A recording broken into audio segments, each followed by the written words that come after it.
반갑습니다. 오늘 다룰 내용은 스마트스토어를 가입한 후 또는 스토어를 운영하면서 꼭 체크해 봐야 될 내용 10가지에 대해서 정리를 해보는 시간 갖도록 하겠습니다. 여러 가지 운영관리 노하우 또는 또 운영하시는 분들의 전문성이 있겠지만 첫 번째 관가하기 좋은 것 중에 하나가 배송비에 대한 배송비 정책입니다. 물론 무배로 설정이 되어 있는 스토어라면 운영 정책의 민감도는 낮을 수 있겠지만 대부분 스토어 운영을 하면서 놓치는 것 중에 하나가 택배비는 판매가 기준으로 과금이 된다라고 보시면 되겠습니다. 예를 들어서 판매가가 39,000원으로 되어 있는 상품이 있는데 기본 할인 6,000원을 해서 33,000원으로 할인가로 소비자에게 판매가 된다라고 가정을 했을 때 해당 상품 같은 경우는 최종 소비자가 6,000원으로 할인 값을 설정했기 때문에 33,000원에 결제가 되는 구조라고 보면 되겠습니다. 따라서 해당 상품, 즉 현 예제의 상품을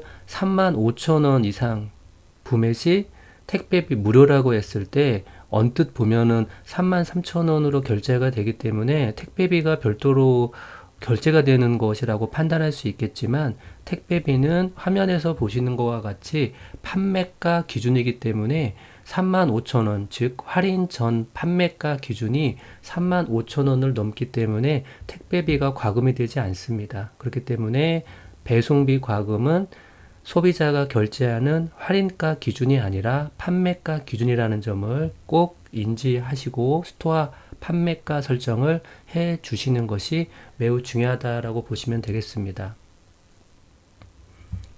상품가에 대한 기준의 정책에 대한 부분인데요. 판매가를 높게 설정을 해야 되는 상황이 있을 수가 있겠는데 그 중에 가장 큰 이유 중에 하나가 옵션 상품을 설정하기 위한 부분일 경우가 있다라고 보면 되겠습니다. 과도하게 상품가를 높게 설정하고 할인가를 설정했을 경우에 네이버 정책에는 어뮤징이라고 인식하시다라는 가이드라인이 있기 때문에 지나친 상품가를 높게 설정을 하고 그리고 할인을 적용하기보다는 상품가 기준으로 플러스 마이너스 50%의 옵션 설정이 가능하다라는 최소한의 범주 안에서 상품가 기준을 설정하는 것도 필요하다고 보면 되겠습니다. 그렇기 때문에 지나치게 상품가를 수시로 조정하기보다는 상품가는 옵션 상품에 맞는 플러스 마이너스 50% 이내에 가까운 범주 설정을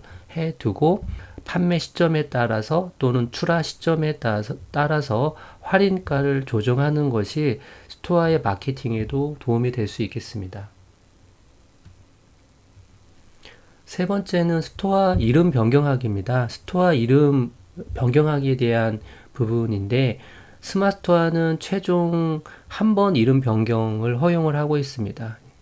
스토어 이름이 자주 변경되는 것 자체가 모순일 수 있기 때문에 과거에는 여러 회차 변경이 가능한 시점이 있었는데 현재는 가입 시점 이후에 스토어 이름을 한 번 변경 허용을 하고 있습니다. 가입하는 과정에 가입자의 실수로 인해서 스토어 이름을 변경할 수도 있겠고 그리고 또 스토어 이름이 불가피하게 변경이 필요하다고 판단되는 시점이 있을 수 있기 때문에 스토어 이름은 최초 한 번 변경이 가능하게 현재 설정이 되어 있습니다. 스토어 관리에 스토어 설정 기본 정보 관리에서 스토어 명을 변경할 수가 있겠고요. 만약 스토어 명이 변경됐다라고 판단이 된다라면 변경 버튼이 활성화되지 않게 화면으로 보입니다. 즉 변경이라는 메뉴가 보인다라는 것은 스토어 가입 후에 스토어 명을 한 번도 변경하지 않았다라고 보시면 되겠습니다.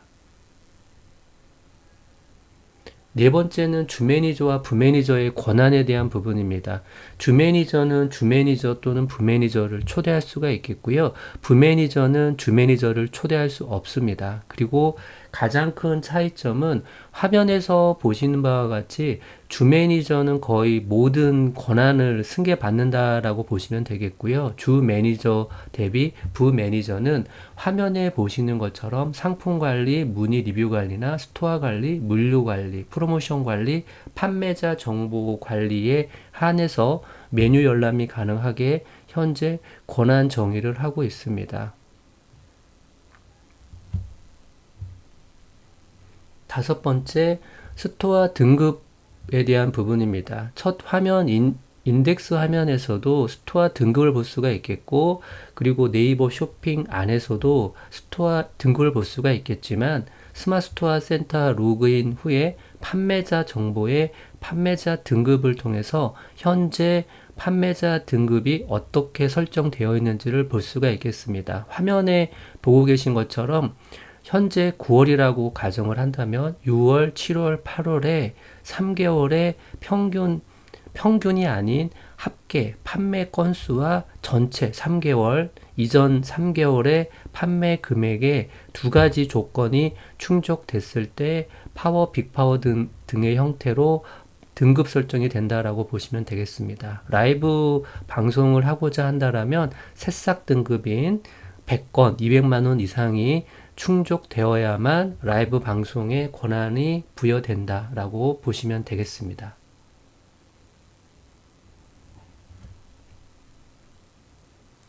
여섯 번째, 알림받기 쿠폰 발행입니다.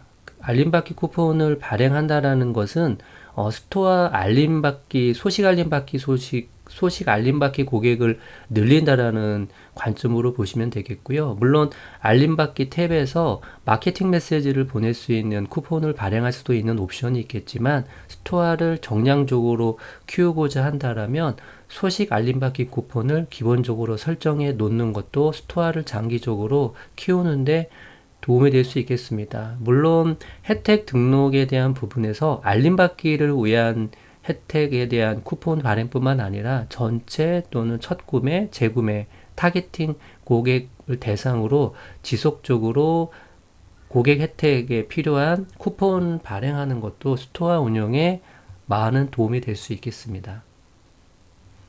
일곱 번째, 정산이 간혹 안 될 경우가 있겠는데요. 여러 가지 요인이 있을 수가 있겠습니다. 네이버 결제 시스템과 거래 은행과의 어떤 장애가 있을 경우도 간혹 있겠지만, 가장 큰 이유 중에 하나는 고객 확인제도 이행 상태가 확인이 안 돼 있는 경우에는 가입했을 때 계좌로 입금이 되지 않을 수 있습니다. 그렇기 때문에 최초 스토어를 가입한 후에는 판매자 정보, 판매자 관리에 판매자 정보를 통해서 고객 확인제도 이행 상태를 확인을 하시고, 이행 상태 확인이 완료가 되지 않았다라면 반드시 이행 상태 확인을 해 주셔야 최초 가입한 계좌로 정산이 원활하게 진행이 된다라고 보시면 되겠습니다. 여덟 번째, 비즈 월렛의 활용에 대한 부분입니다. 비즈 월렛은 여러 가지 형태로 쓰임새가 있을 수가 있겠는데요. 리뷰 프로모션을 진행을 한다든가, 아니면 리뷰 이벤트라고 볼 수가 있겠죠. 아니면 리뷰를 남긴 고객들에게 포인트를 또 지급해 주고자 할 때 쓰이는 경우가 비즈 월렛의 일반적인 쓰임새라고 보시면 되겠습니다. 그리고 스토어를 솔드 아웃이 된 상태에서 운영이 중지되어 있다 하더라도 구매 후기에 대한 리뷰 설정, 또는 한 달 구매 후기에 대한 리뷰 값을 남길 때 포인트 값을 별도로 설정했다라면 비즈 월렛에서 차감되는 부분이라고 보면 되겠습니다. 따라서 비즈 월렛을 0으로 놓지 마시고, 스토어 운영 중에는 어느 정도 충전을 한 후에 리뷰 이벤트를 진행한다든가, 아니면 리뷰 포인트를 지급하는데 적극적으로 활용하는 것도 스토어 마케팅의 하나의 전략적 측면으로 볼 수 있겠습니다. 아홉 번째, 공지사항 관리입니다. 스마트 스토어의 역사를 증명하는 부분 중에 한 획을 그을 수 있는 부분이라고 볼 수가 있겠는데요. 상세 페이지, 상세 설명을 지속적으로 업그레이드하는 것도 하나의 전략이겠지만, 공지사항을 타임라인처럼 스타트업한 단계에서 꾸준히 지속적으로 업그레이드 하는 것이 아니라 새롭게 업로드 하는 것도 스마트 스토어의 마케팅의 하나의 방법이 될 수 있겠습니다. 따라서 기존 공지사항을 수정하기보다는 새롭게 공지사항을 작성하는 것도 스마트 스토어의 역사와 가치를 증명하는 하나의 방법이 될 수 있다라고 제안 드리고 싶습니다. 그리고 마지막으로 스마트 스토어 센터의 알림 설정에 대한 부분입니다. 예전에는 알림 설정에 대한 주문 알림 설정 소식 알림이 기본 클래식 알림으로 되어 있는 경우가 있어서 문자 메시지와 알림 값이 똑같았습니다. 근데 이제 네이버 정책이 이제 업데이트가 되면서 여러 가지 목소리로 변경할 수 있게끔 주문 알림 설정이 가능하게 되어 있습니다. 따라서 스마트 스토어 상단에 종 모양을 누르시고 설정 모양을 누르셔서 주문 알림 설정을 활성화 시켜 놓으시고 원하는 목소리로 설정을 해 놓는 것이 중요하다고 보시면 되겠습니다. 여기에서 핵심은 알림 설정이 중요한 것이 아니겠죠. 알림 설정을 통해서 주문 정보를 실시간으로 인식하는 것이, 인지하는 것이 중요하겠고요. 배송 정책에 맞게끔 정해진 기간 안에 발송 처리를 하는 것, 그리고 CS 관리를 하는 것이 스마트 스토어의 운영의 핵심 전략 중 하나라고 보시면 되겠습니다. 항상 응원 드리겠습니다.